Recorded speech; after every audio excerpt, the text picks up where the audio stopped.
we were on the road today. We're doing something different. We're just after going through Cavan town here on the outskirts of Cavan town. We're heading to a place in Crostony in Cavan. It's actually another 10 to 15 minutes from where we are now. But we're going to a farm called Farnadolly Milk Barn is the name of them, if you want to go and look them up on Facebook. But we said we'd do a few farm tours and we get looking at people that are doing things slightly different than ourselves and maybe others. So this farm in particular is another dairy farm. I hadn't actually planned on going to another dairy farm straight away, but just the way the thing worked out, this one popped up at the right time, the right place, because we're in this area today anyway. So we're going to look at a dairy farm which belongs to the Smith family, headed up by Andrew, run by their entire family, and they are, well, let's just say they're not just selling the milk to the co-op. We're going to find out a little bit more about that when we get there. So Nicole is helping me here kindly. She's holding the camera for me and she's doing a bit of camera work. It's gone 11 o'clock. We're running a wee bit late. Really looking forward to meeting them. We'll pick this up when we're there. So now we're on the farm here, run by Andrew, the main man, Andrew Smith. But it's over in Crostony in Cavan, which isn't actually that terribly far away from us, the opposite end of Cavan. Andrew and his family are doing things a little bit different here, which all came from actually a TV programme that you've watched. But we're going to get to that later on. We're going to show you first the start of the whole process. So they're obviously here on a dairy farm in a very impressive shed, I must say. But Andrew's going to explain all that to you now. So in Crostony here, Farnadolly, Crostony, we're about 4 miles outside Cavan town. I farm here along with my father and younger brother. He works off farm and he's here then helps in the evenings and that. So it's myself and my father here majority of the time. I suppose we're milking 215 cows. We're a spring calving herd. The shed we're in here at the minute, it's a 4th season in it. It holds about 160 odd cows. Mixture between crossbred and British Frisian, black and white. We done that transform about 4 or 5 years ago. what did you go from? We went from British Frisian, a lesser type of a cow, to where we are now. We're kind of improving genetics for the last 4 or 5 years. Do you want to kind of give us a rundown of what we have it organised? There's about 156 cubicles, touching 160 cubicles in it. I've divide gates that I can split it up. Top end of it is milkers and then lower half of it is dry cows. A lot of technology I noticed going on in the background too as I was walking through. We'll show you after, but you're using a collar system. Yeah. How are you finding that, or what type of collar system are you using? We're using SensorTech collars. They're NEDAP. Been 3 years now. What do you see the main benefits being from a collar system? Labour. Labour.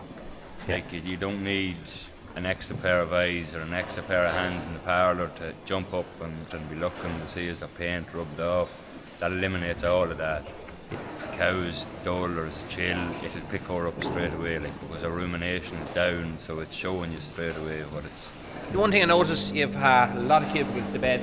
Yeah. And I know it takes a long time to bed cubicles, so you've obviously someone doing this while you're making. Is that the way you do it?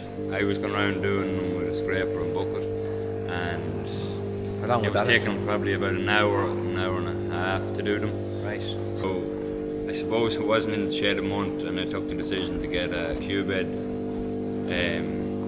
It took it down, so I now do them with lime and sawdust, and I can have the whole 250 cubicles done in about 15 minutes. So like 15, from an hour and a half to 15 minutes.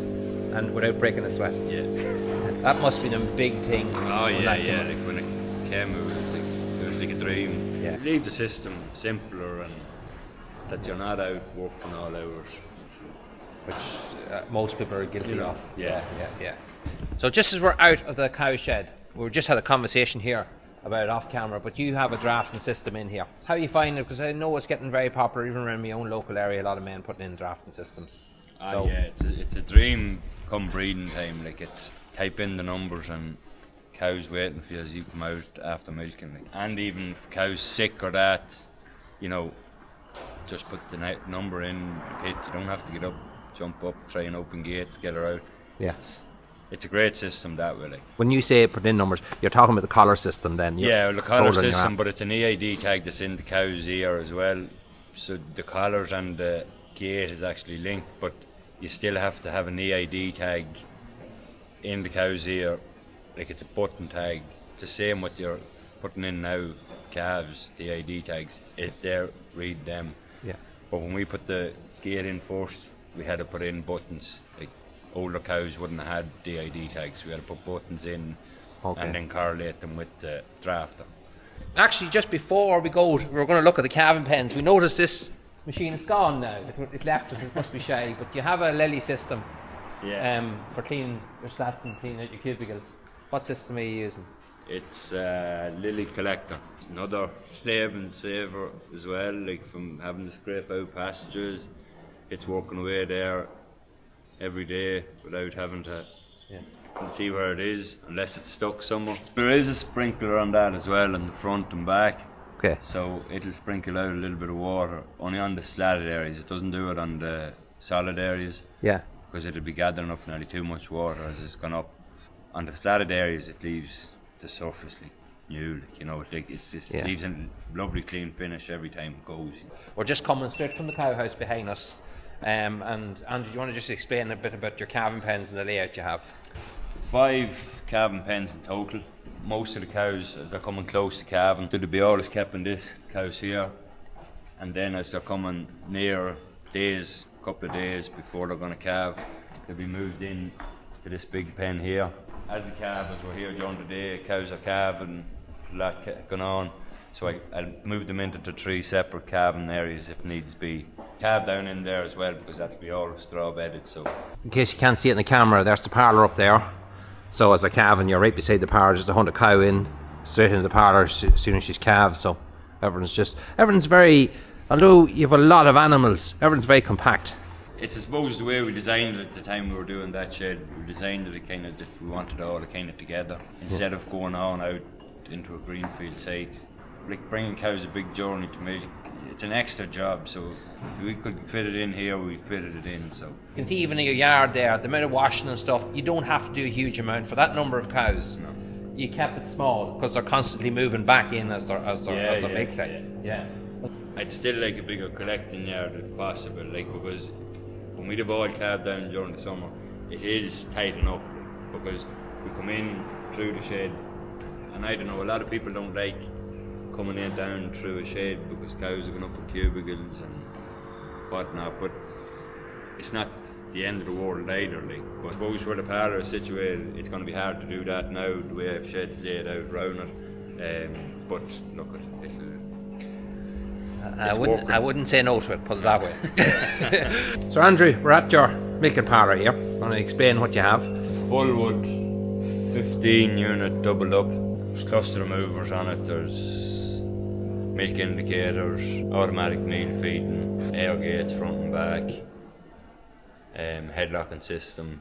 Find it good benefit probably when bringing in heifers and that. Yeah. That you can get them up. But say now this time of the year I'm running the heifers up through it, maybe 2 or 3 times a week, just to get them used to it. It leaves it that bit handier to get them up into it, come after the calf, and then to lock their head in it, it's a great benefit too, that they're not pulling out or trying to pull on. The building of it was is here. It's here as long as I'm here. Yeah. But then the framework is probably in about 25 years. And then the machine end of it is in about 6 years. And what did you have before that? A 14 swing over. Yeah, full wood as well. And were the cow numbers the same that time? We were probably back then at about 130 or 40, and we've gradually brought up to about 220. Milking wise, from what you had to what you have now, I know there's a difference in numbers, but say, what would you put through in an hour, put it that way? You put 180 cows through it in an hour, no problem. Like in the morning there's normally 2 of us in the parlour. It takes about an hour and 15 minutes, like when all is going ling dust. Yeah. And then in the evening it probably takes about an hour and 20 on your own. So we're just going into the dairy here now. There's an automatic wash in the parlour. Okay. Hypo clean, so just a matter of pressing wash when we're finished milking, and then before we start to milk, it's hit milk, and that's it done. Yeah. So you don't have nothing to worry about the washing, so it sucks in the detergents through these and does 3 cycles, and your machine is washed. You have a plate cooler, I see as well. Cooler, yeah. So we're kind of recycling that water that's gone through the plate cooler, so it's brought back up and into the storage tank that feeds the cows. All right. Water. So I'm kind of not. I'm trying to conserve as much water as I can. Like with everything else, it's getting dearer as well. Water. Absolutely. So it is. Yeah. So to try and not have it running down the street. So we're in the calf house here. Andrew, you're notice here sitting in the corner. You have an automatic feeder. When did you just go about installing that? Yeah, we put it in last year. There's another labour saving device that I felt that you could spend hours feeding calves and bedding and with all that goes along with calf rearing. I just felt that it was managing the thing a little easier. So we got it last year. The plan is to move it out of this shed and up into another shed that we're at the minute. No problems with it last year at all. The calves went real well in it, and it's probably there probably is a learning curve to any of them. It is, yeah. And just getting used to it and keeping the powder in it and not letting it run out. And going down into a shed, no sound in it. To coming down into a shed full of calves here, with about 60 or 70 calves down here, and them bawling the head of you. It's some difference last year. It was, you wouldn't believe it. Like when you come into the shed, pull the door open there, and to hear not a sound, calves laying out. Happy out, you know. This is the far side of the shed, so at the beginning we were right in there in the middle. And the reason I want to show this yard is just what I said before about how compact this farm is, how everything is close together, really close together. So when you look where Andrew is there and you see where the cows has been fed, and you look straight on the other side and our silage pits are just right beside us here. So obviously that's the kind of plan, to keep everything compact. Well, it was that we're not going too far away. It's only a matter of pulling up with the feeder, filling it beside you, and then you're right beside where you're dumping out, you know. So it's another thing that we were talking about earlier about labour saving, and it takes less of the workload, I suppose, of driving big journeys with blocks of cyclage. The main reason why we're here is obviously, you call them vending machines, or am I calling the right word? Yeah. So the vending machines, Andrew and the family are entering into something different, which is new to you. Yeah. And where they're selling part of their milk in a vending machine, which is just beside us. So tip up there and have a look at that. Yeah. So Andrew's just way down there to get a key. He's letting us in here. This is where their vending machine is here. So this is a car park that's set up here for customers, keeping it away from the farm completely. This is our new calf house that's gone up here, which is equivalent of a 4-bay double house. So now we're in here beside where the vending machines are. And the customer will just come in here, as I said before, from the drive there, and they'll drive straight in here, and all the facilities. There's eggs there in the corners, and the vending machine is straight in front of you. So it's like a wee house in here. Do you have to cut the grass much? Yeah, every couple of weeks. Can you explain now, a customer walking in, what do I have to do? How does this work? So customer walking in is over here, the bottom of the vending machine. Yeah. So you select it there. So 22 is litre bottles and 11 is half litres. Your litre bottle is 350 and your half litre is 250. So then you go to your machine, press that little green button. Please select the product. So 11. Please present your card or your mobile phone.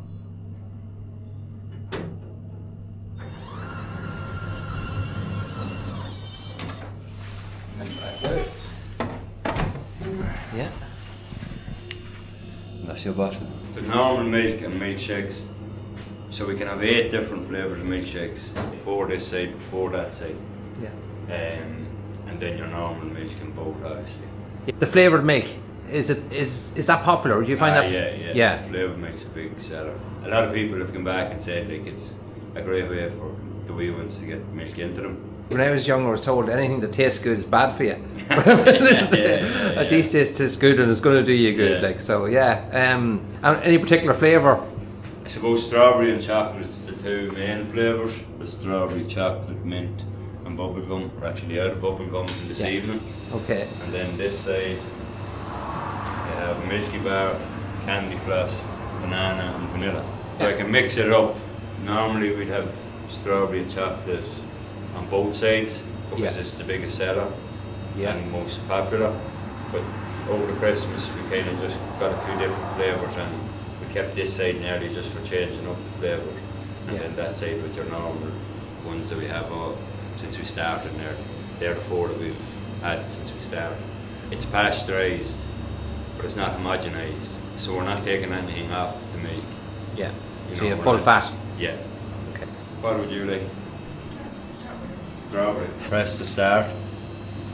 So there you have your 500ml milk, litre of milk, half litre of milkshake, half litre of milkshake. So if that light's flashing up there, so it says confirm your choice and payment terminal below. Yeah. So you come down to the screen below here. So that's your half litre of milk, litre of normal milk. This is your half litre of shake and your litre of shake. So I press this button. Please present your card or your mobile phone. Authorizing. And then it'll bring me into the screen of the flavour. So someone that comes in here who already has a bottle, they just come in and just fill a bottle. They don't have to get a bottle from the dispenser or nothing. Just refill their own bottle and use it. Press whatever to select, whatever it is, press that button, tap the card, and then it'll bring it up. Yeah. So then the screen is up here in front of us. So we're going with strawberry. So then open door, hold the bottle in slow position, touch the blue button and wait for milkshake. So we hold the bottle up like that, up in under the nozzle, and then press to start. There's your strawberry coming in now. Now, That's as simple as that. and that's your strawberry milkshake.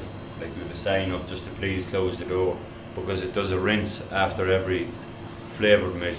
It does a rinse off the line, that no flavour goes into someone that's getting normal milk. And big question, how did this all come about? What was the thinking behind it? I seen a show on Ear to the Ground one night on the Smith's farm in Louth, and it just sent alarm bells in my head, thinking of what if and what could, and if we could do it. And I suppose I said it to Egan, the younger brother. I said it to my wife Caroline. We went and visited a few of these. Feedback from every one of them was exceptional. Yeah.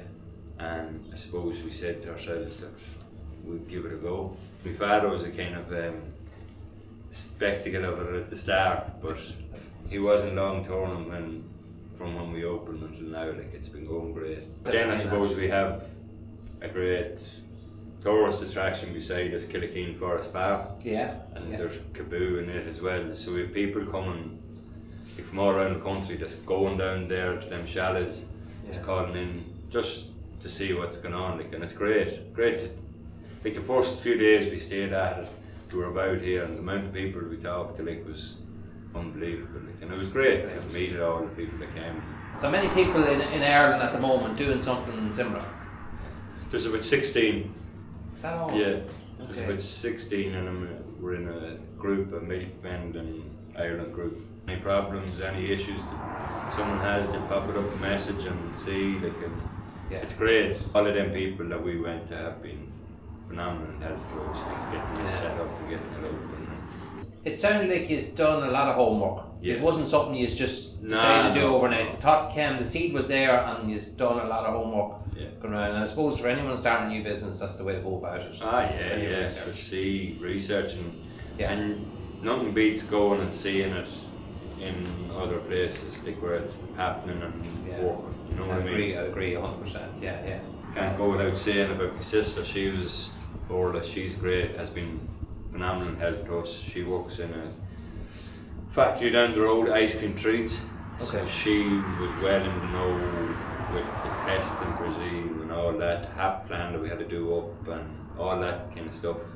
She was great help. This is Andrew's younger brother here. We're having a chat here off camera, and we're now just outside the pasteurizing room, but we're going through the washdown room here now. Yeah, this is the washdown room. So this is where we garn up, and we also do our testing before we bring the milk up to the milk barn. This here's the records that we keep of what we could do, and the testing, the antibiotic testing, and the alkaline and phosphatase testing as well that's been done. this is the pasteurizing room. So milk comes direct in from this line down below, and it's piped straight into the tank up here. So this is the pasteurizing tank. This is a batch pasteurizer. It's not an inline one. The inline one is pasteurized, it heats up 72 degrees and it's cooled down before. When milk's in the tank, we come up, touch the screen, go to pasteurize. Yeah. The heat exchanger here beside us, it cuts in and it heats up the water to 72 degrees. Okay. So it heats the whole jacket off the tank, it heats the milk to 72 degrees, holds it at that for 10 minutes, and then it cools it back down to 4 degrees. Yeah. It's not a rapid cool. Where inline is a rapid, it's pasteurized, it heats to 72 and holds it at 72 for 15 seconds. Yeah. And it cools it back down to 4 within 15 seconds. So where this one is, it's a gradual pasteurization. It's not as harsh on the milk as an inline one. Obviously, this is what's going to your vending machines here. Yeah. How often are you making? Is it every day, every second day? Normally every day. Okay, yeah. I let run into the second day, but then by that evening I'll have a new batch on, and it'll be going into it then by that evening. So our milk is in it no longer than 2 days. So from when I put it into it, it'll be coming out the following day by dinner time, even if it's used or not used. We know now kind of what we're gauging. Normally there doesn't be nearly anything left. Who does the most of this work, this part of it here? Probably I do a lot of the pasteurizing and bringing the milk up, and then Eircode does a good bit of line cleaning. So the lines are cleaned on the vending machine every evening. Yeah. That's mandatory. 7 days a week that has to be done. My wife Caroline, she's always at the end of the phone if someone has an issue over there, and Eircode's girlfriend Emma normally come in once a week and give this place the once over. So there is a number of people behind this, which is and certainly then back to Orla as well. Like, so probably every 2 weeks we sit down and go through the whole records, and they have to be signed off by all. There's graphs stuck off this off the machine for every pasteurization, and we have to keep a record of them for every batch that we do in this. So it'll show exactly the milk going from 5 degrees up to 72 and back down to 4. That has to be all downloaded, tucked into the computer or printed off. Good. The rest of your milk then, the surplus milk's obviously just going to the co-op like any other dairy farm. Whatever doesn't go through this goes to the co-op. Yeah. And then if there's whatever waste comes back from this, it's dumped. So it not come back into process. So these 2 carts here in the corner before we leave this room, this is how you transport it from here to the vending machine itself. So you have obviously a wee trailer or something to bring that? Yeah, I bring it behind the Jeep and trailer. The carts actually wheel up into the vending machine. Yeah. So I close those and connect up my pipes. So there's a pipe that goes down into that there. Yeah. And then I connect my pipe on from the vending machine, and it sucks the milk up out and dispenses it down through. So you already have another 2 of those in the vending machine at the minute? I get you, yeah. I don't want to really film people's yokes, but I couldn't help but notice before we left there was 2 customers in behind us, one of which seems to be filling a basket in the back of their car, so probably local, filling up for the week. And the other, there's 2 people having their lunch and they're having a milkshake along with the lunch. But all the noise that's going on in the background, the building work, and then you see the nice area here where people are just picking their stuff up. There's another car pulling up here with a load of bicycles on the roof of it, and they're away in to get their milk as well, so it's really good. That's encouraging. I'm not going to go over to deny them. I don't want to drive anybody away when we're here. So we're just finishing up here. We had a good chat here off the camera, and it's absolutely a pleasure to get a trip around your farm, and thanks very much for having us and you guys that get to watch.